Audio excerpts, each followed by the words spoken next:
Perkenalkan, nama saya Brian Pramudia Marcelino Simamora, NPM 2082182. Pada video ini saya akan melakukan praktikum biologi pertanian tentang perbedaan tumbuhan monokotil dan tumbuhan dikotil berdasarkan morfologinya.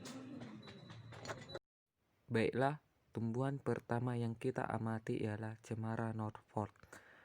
Cemara Norfolk dikategorikan dalam tumbuhan dikotil. Tumbuhan dikotil biasanya memiliki kambium dan batang yang keras dan memiliki cabang yang banyak. Sistem perakaran cemara Norfolk ialah akar tunggang yang berwarna hitam kecoklatan. Baiklah, tumbuhan kedua yang termasuk tumbuhan dikotil ialah jambu biji. Di sini kita dapat melihat pohon jambu biji yang memiliki batang bercabang dan keras dan pastinya memiliki kambium. Sistem perakaran jambu biji ialah akar tunggang.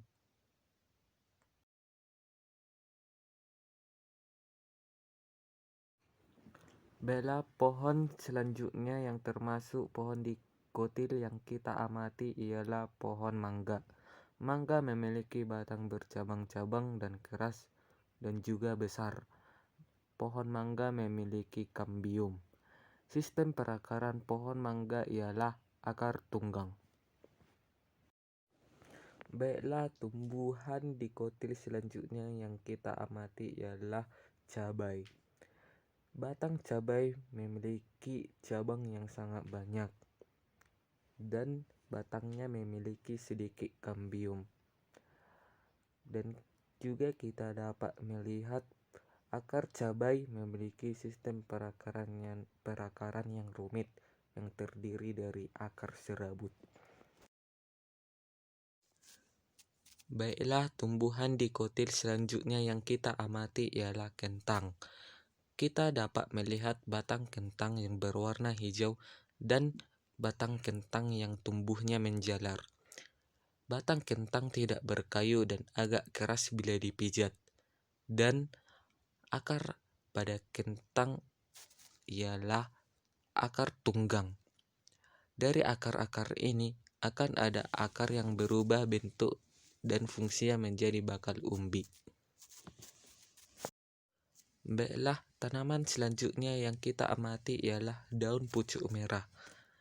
Batang tanaman pucuk merah memiliki bentuk yang bulat, berkayu, banyak cabang, dan mempunyai kambium pada batangnya. Sistem perakaran pucuk merah ialah akar tunggang yang berwarna coklat. Tumbuhan dikotil berikutnya yaitu pohon pinus. Bagian batang pohon pinus memiliki batang yang bagian bawahnya lebih besar. Selain itu, batang dari tanaman pinus ini akan tegak lurus ke atas, sehingga batang pinus letak-letak yang berwarna coklat akan menjadi salah satu tanda bahwa pohon ini sudah menua. Dan kita dapat melihat pinus memiliki cabang batang dan memiliki kambium. Dan sistem perakaran pohon pinus tentu saja akar tunggang, di mana pohon yang satu ini memang membutuhkan pencengkraman tanah yang sangat kuat.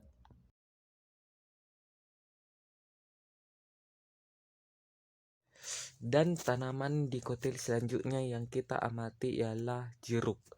Batang tanaman jeruk berkayu dan silindris, memiliki cabang yang banyak dan tumbuh duri yang panjang.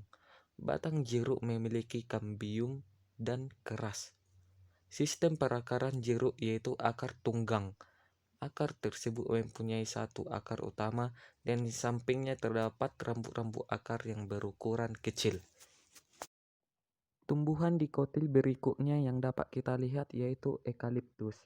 Pohon eukaliptus mempunyai batang yang agak ramping, bercabang, keras dan tentunya memiliki kambium. Sistem perakaran eukaliptus tentu saja akar tunggang, karena akar tunggang ini dapat menahan pohon dan mencengkram untuk memperkokoh tanaman itu sendiri. Tanaman dikotil selanjutnya yang kita amati ialah tanaman terong Belanda. Tanaman terong Belanda memiliki batang bulan atau lonjong memanjang, tidak beraturan dan memiliki cabang batang yang tidak beraturan arahnya, dan memiliki batang berkayu dan berkambium. Tanaman terong Belanda memiliki akar tunggang yang menyebar luas di permukaan tanah dan juga menembus tanah. Baiklah, mari kita lagi lanjut cari tumbuhan berikutnya. Baiklah, tanaman monokotil pertama ialah tanaman jagung. Tanaman jagung memiliki batang yang tegak, mudah terlihat dan beruas-ruas. Tidak memiliki cabang dan kambium pada batangnya. Seperti tanaman berkeping satu, jagung berakar serabut. Akar sebagian besar pada kedalaman 20 cm. Dan dapat kita lihat lagi akar pada jagung tidak memiliki akar yang tunggang utama.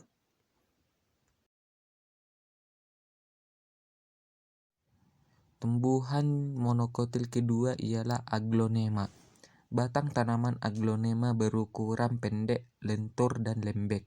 Batang aglonema bukan jenis berkayu, tetapi membuku-buku yang terasa jika diraba dengan tangan, dan tidak memiliki kambium pada batang. Termasuk dalam jenis tumbuhan monokotil karena juga memiliki akar serabut. Tumbuhan selanjutnya yang kita amati yaitu tumbuhan tebu. Tebu termasuk tumbuhan monokotil karena bagian pertama pada batangnya kita dapat melihat bahwa tebu tidak memiliki kambium, tidak berkayu, dan batangnya beruas-ruas yang jaraknya 3-5 cm. Dan morfologi selanjutnya ialah akarnya. Jika dilihat, tebu mempunyai akar serabut. Tumbuhan monokotil selanjutnya yang akan kita amati ialah pisang. Batang pisang umumnya berwarna hijau muda hingga kecoklatan. Batang ini tidak menghasilkan kambium sehingga teksturnya lunak. Batang pisang berbentuk bulat silindris dan berlapis-lapis, serta mengandung banyak air. Kandungan air tersebut dapat kita lihat pada saat batang pisang terluka. Sebagai tanaman monokotil, pohon pisang mempunyai sistem perakaran serabut atau juga disebut sebagai rimpang. Baiklah, tumbuhan monokotil selanjutnya yang kita amati ialah keladi. Keladi pada umumnya tidak berbatang, tetapi membentuk pelepah atau tangkai daun, dan daunnya berbentuk bervariatif seperti segitiga, oval, bulat, hingga panjang. Batang keladium tidak berkayu, tidak bercabang, dan tidak memiliki kambium. Akar keladium termasuk akar serabut dengan akar berwarna putih. Baiklah, tumbuhan selanjutnya yang kita amati pada tumbuhan monokotil ialah daun ekor naga. Batang daun ekor naga tidak berkayu, lembek, tidak bercabang, dan tidak memiliki kambium. Sistem perakaran daun ekor naga ialah akar serabut. Tumbuhan monokotil berikutnya yang dapat kita lihat yaitu rumput teki. Batang rumput teki memiliki rumput palsu yang dapat hidup sepanjang tahun. Batang rumput teki berbentuk seperti segitiga yang mendekati bentuk bulat. Rumput teki mempunyai sistem perakaran akar serabut. Akar ini mempunyai banyak percabangan yang disertai rambut-rambut halus pada setiap helai akarnya. Baiklah, sekian praktikum dari saya. Akhir kata, saya ucapkan terima kasih.